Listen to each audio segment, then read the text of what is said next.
민주평화통일자문위원회는 대통령 자문기구로 정권이 바뀌게 되면 민주평통의 세부 정책 기조에도 변화가 있어 왔습니다.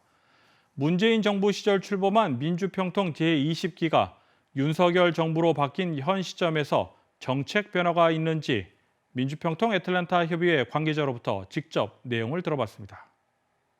민주평통 애틀랜타 협의회 김형률 회장은 아직 특별한 내용을 전달받은 것은 없다며 6월 이후 변화가 있을 것으로 예상된다고 밝혔습니다. 현재 대통령이 지금 바뀜으로써 지금까지는 아직 특별한 어떤 메시지는 전달받지 못하고 있고요. 아마 제 생각에 6월 이후로 아마 전체적으로 메시지가 전달하리라고 지금 그렇게 지금 기다리고 있는 중입니다. 그리고 특별하게 큰 어떤 틀에서 변한 것은 아니고 약간의 그 정책 면에서만 좀 바뀌지 않을까 그런 생각이 들고요. 김형렬 회장은 기존의 한반도 종전선언에서 한미 동맹 강화와 비핵화 중심으로 변화될 것으로 보이지만 평화 통일에 대한 기본 정책에 대한 변화는 없을 것이라고 전망했습니다. 지금 가장 화두가 된 것이 그 문재인 정권 때는 종전선언이었습니다. 그래서 그 종전선언은 뭐 아시다시피 이번 정권에서는 한미 동맹과 비핵화가 먼저야 된다라는 그런 조건 하에 종전선언이 이루어진다 그렇게 생각을 하고 있기 때문에 이번 정권에서는 아마 종전선언이 큰 그 화두가 되지는 않을 것 같습니다. 그 부분을 빼놓고는 평화 통일에 대한 기본적인 그 정책은 예전과 같이 가리라고 그렇게 생각이 됩니다.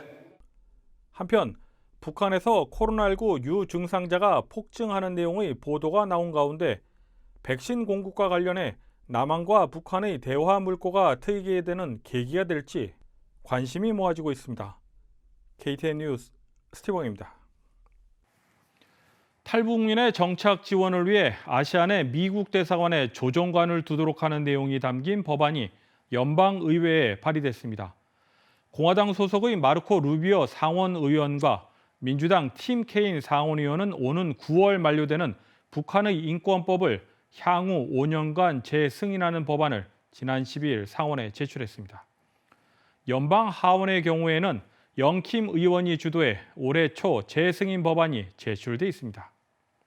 상원에 제출된 법안에는 아시아의 한 대사관에 난민 조정관을 둔 뒤 탈북민이 미국과 한국의 재정착 프로그램에 참여를 늘릴 수 있도록 국무부가 노력할 것을 요구하는 내용이 담겨져 있습니다.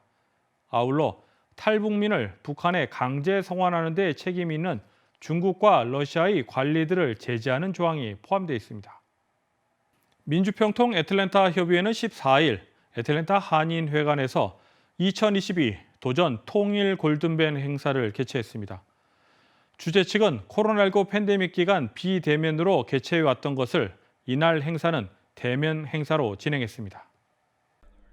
주최 측에 따르면 이날 행사에는 조지아주를 비롯해 동남부 5개 주에서 중학교와 고등학교에 재학 중인 38명의 학생이 참여해 평화 통일과 올바른 국가관을 주제로 지식을 겨뤘습니다.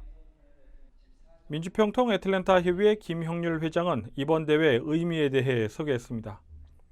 특히 우리 대한민국이 분단 77년이 된 지는 올해가 그렇게 된 것 같습니다. 그래서 우리 1세대들은 분단 국가에서 살고 있지만은 우리 자라는 청소년들은 어떤 통일 세대로서의 그런 삶을 누릴 수 있도록 지금부터 우리 1세대들이 최선을 다해서 지금 노력을 함으로써 혜택을 받을 수 있게끔 아마 그런 어떤 역할을 해야 된다고 생각을 합니다.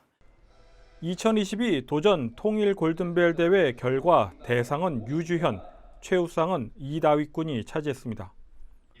대상자와 최우수상 수상자에게는 상장과 함께 각각 $500와 $300의 상금이 수여됐으며 전국대회 출전권이 주어졌습니다. 또한 우수상은 이다니엘, 이하윤, 신재현이, 장려상은 이현우, 유가현, 정유나, 김도연, 정재원이 각각 차지했습니다. KTN 뉴스 스티븐입니다. 다음은 애틀랜타 교계 소식입니다. 아틀란타 제1장로교회에서 담임 목사 위임 및 원로 목사 추대 예배가 열렸습니다. 교회를 45년간 담임했던 서삼정 목사에 이어 제2대 담임으로 장민웅 목사가 취임했습니다. 관련 내용을 김상은 기자가 보도합니다. 아틀란타 제1장로교회의 2대 담임으로 장민웅 목사가 위임 목사가 됐습니다. 조지아 터커에 위치한 아틀란타 제1장로교회는 지난 15일 장민웅 목사 위임과 서삼정 목사 원로 목사 추대 예배를 드렸습니다. 박익중 목사의 사회로 진행된 이번 예배는 예수 안에서 계승과 발전이라는 제목으로 김은수 목사가 말씀을 전했습니다. 위임국장인 황일아 목사의 선포로 서약식도 진행됐습니다. 그리고 귀하는 하나님의 능력을 의지하여 이 교회 앞에 목사로서의 의무를 다하기로 약속하십니까? 아멘. 수고해 주시고요. 애틀랜타에서 개척 후 45년간 담임했던 서삼정 목사의 원로 목사 추대식과 공로 목사패 전달식도 진행됐습니다. 목사 서삼정. 이날 예배에 많은 교인들이 참석해 함께 선언하며 축하하는 시간을 가졌습니다. KTN 뉴스 김상은입니다.